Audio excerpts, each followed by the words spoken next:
So my question's for both John and Brianna. Sure. Brianna, you mentioned earlier that you were sympathetic for girls on Instagram who are sexualized, and this seems to be a problem of just a deeper sickness in our culture.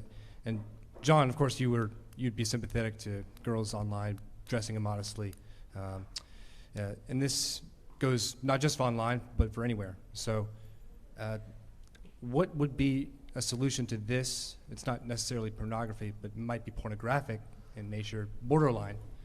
So I propose it might be trying to instill the virtue of modesty into our population. If not that, then how? Do you want to go first? Sure. I think that what we find is basically throughout history, and this is a take that a lot of people don't like, but the only thing that has been able to cultivate an environment where modesty is considered to be a virtue and it's enforced is basically very strict Christian patriarchal societies.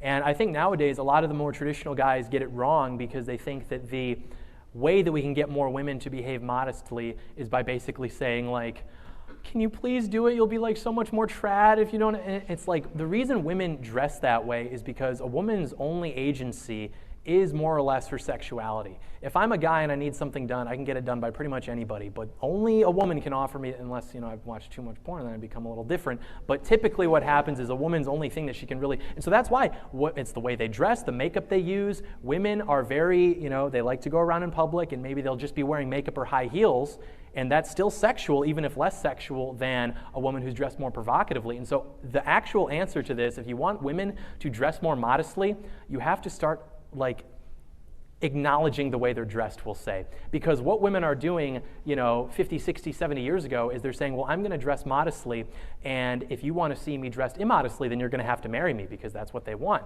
Now it's completely inverted, where you have women dressing immodestly, and men are like, can you please dress modestly, please, and I'll marry you if you do. So it's like the gynocracy, the matriarchy, it's completely backwards and inverted. And so in a weird way that's maybe counterintuitive, if you want women to dress modestly again, you have to act like that's what you want, because then they're going to be like, well, no, you can't have it. I'm going to leverage it for commitment, for whatever, marriage. Whereas now it's just completely backwards. So I think it would start by reinstituting a more Christian society, certainly, but with that comes normal male behavior and patriarchy. So I think it is multifaceted and very nuanced of an issue.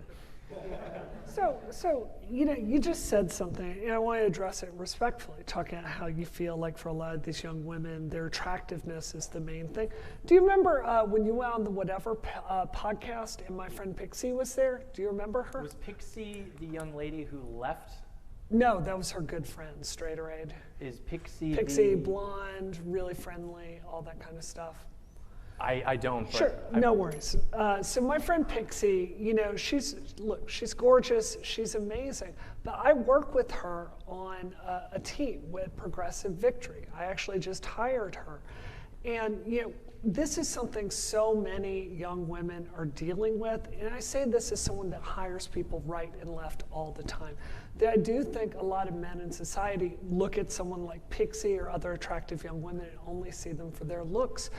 What I've found over and over is when you hire those people and you give them an opportunity, women overall can bring so much to an organization. There is their emotional skills, there's an ability to read a room, there's a sophisticated way to think about problems.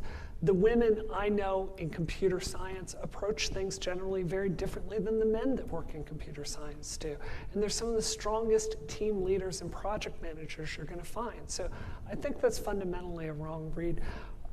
Coming back to your comment about Instagram, this is where I would really criticize America's decision to forfeit technology regulation. I forget the woman's name. Do you all remember the Facebook whistleblower? Her name is escaping me right now.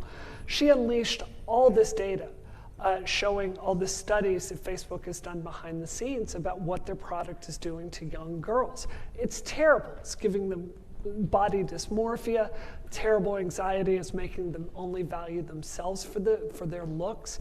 And this is something I think we could engage with more constructively, that algorithm.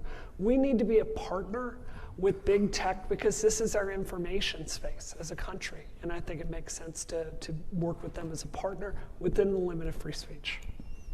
Can I respond to that briefly? Yeah.